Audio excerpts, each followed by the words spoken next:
We all make assumptions, each and every one of us, and that might seem really obvious to a lot of you, but I used to be the sort of person, and I still tend to think, that extroverted intuitives make a lot of assumptions.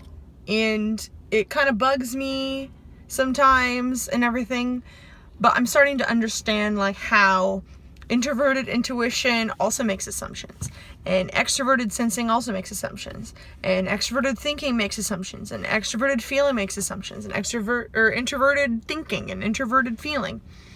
And I think that personality type is just different ways of assuming about the world. And another way to put that would be different logical jumps and different like logical leaps, or like emotionally inclined to believe, you could say. Or for the perceiving functions, it would be like different positions that you're looking at something.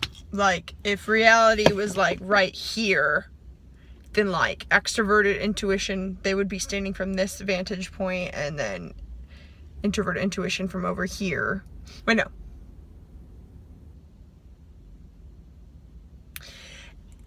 Sorry if this is confusing for some, but extroverted intuition, the exact opposite would be introverted sensing, because their relationship is similar yet flipped.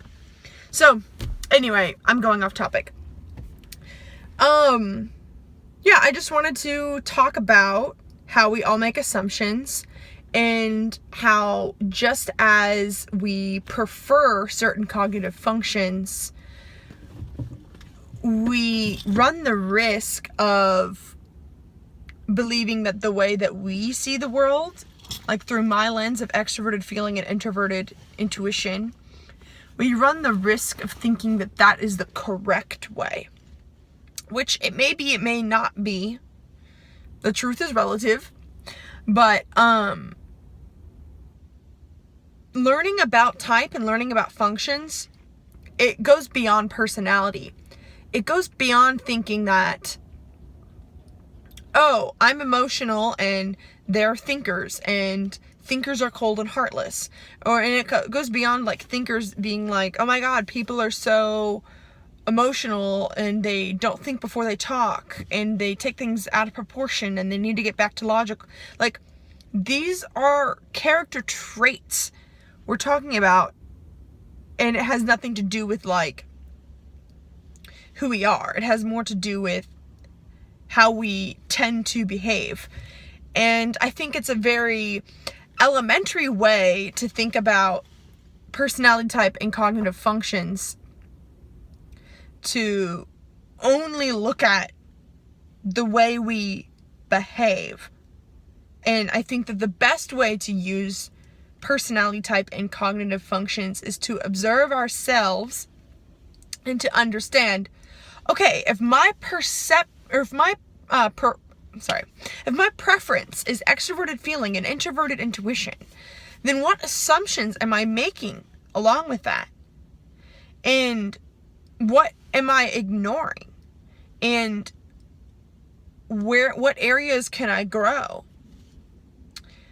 And I believe that we all have an equal advantage and an equal disadvantage, no matter what personality type you are. Now, that being said, I do think that the way society is right now is not equal.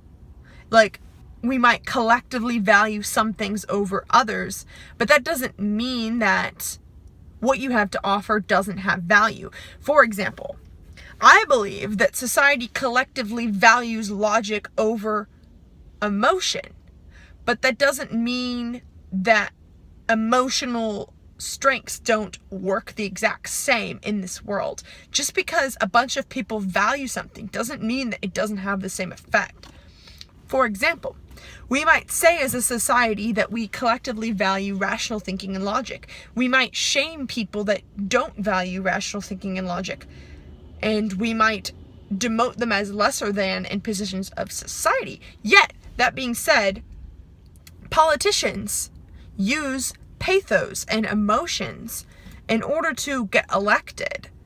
And businessmen, they use emotional rapport with people in order to get partnerships. And that emotion is a tool. Like, ask any business person, ask any entrepreneur, and they're going to tell you that collaboration is crucial to success. They're going to tell you that networking is important. They're going to tell you all these things are important. And all of these things are skills that feelers tend to view the world through. But it's all on a continuum, like thinking to feeling. It's all on a continuum, and it's all truth. And what our personality is just one dot on this like continuum of truth and reality. And like, let's say it's like a plot point of thinking, feeling, and then I just plot it out. Like, just because that is the reality to which I exist and to the reality to which I perceive the world, it doesn't mean that that's all there is. And so this can help us understand other people. If I realize that the way that I view the world through my feeling is just one way to view the world, then I can have more empathy for people that don't view the world like me and view the world through a different lens. And I can start to view people as opportunities for learning about myself and about the world. And every interaction could become an opportunity to learn, and I can become more curious about people and about where their perspective is on this little matrix perception thing, plane of reality. I don't know really where I'm going with it. An ISTP once told me, actually, the other day, that he doesn't like when people don't respect the words in the dictionary, because then how are we supposed to know what you're talking about? And that words are only important based on the shared understanding that we have about them, and that he doesn't like when people aren't specific about their words, because it's almost like you don't care like what you're saying. And I was like, I'm very guilty of that, because I just sort of flow out with what emotionally sounds right. And what I said to him is, I was like, does the dictionary define how people talk, or does the dictionary react to how people talks? Who is in control? Is it the way we use words, and then the dictionary reacts to the way we use words and then defines it? Or do people react to what the dictionary says? And we had a little argument about that, and that, I think, is a good example of two different vantage points of emotion versus logic. I think that it's the emotion that's in control, and it's what you mean that is in control. And then logic follows suit, or whatever. Like, the way I express dictates what the word logically means, or something. And he was saying that we react to what makes sense. And these are preferences, like I said, and they're also assumptions. This is probably the most out there, like, introverted intuition, like deep into my introverted intuition video that I have made. And I'm proud of myself a bit, because I'm not trying to dumb it down for anyone, and I'm not trying to make it all easy to understand. I'm just really venting. I don't know if venting is the right word. There are a lot of times that I use words that aren't the right words, and I realize that that's why TPs, especially NTPs, always criticize me and say, hey, I thought you said this earlier, or, oh, why'd you say that? Like, honestly, in my how I view INTP video, I'm pretty sure that a lot of the disagreement was because I didn't choose my words carefully. But I guess I believe that people should view my words as what I mean versus what I said. And that's difficult, because I don't really think of, like, I just sort of go with what makes sense and what feels right. And that's how I live my life. I go with what feels right. And whenever I go with what feels right, then I assume things through an emotional lens, just as how I see that people assume things through a logical lens. And also, the number one assumption that everyone makes is that we assume that others are like us. Even if you're sitting here saying, "Nah, I feel so different," we still, even if we understand that we're different from others, we still have some assumption that people are more like us than what they think, I think. And I have to go back to work, but I'm going to end it with one more thing. It's like, to me, I think that deltas, so ENFP, INFP, ESTJ, and ISTJ, make the most assumptions out of everyone. Why?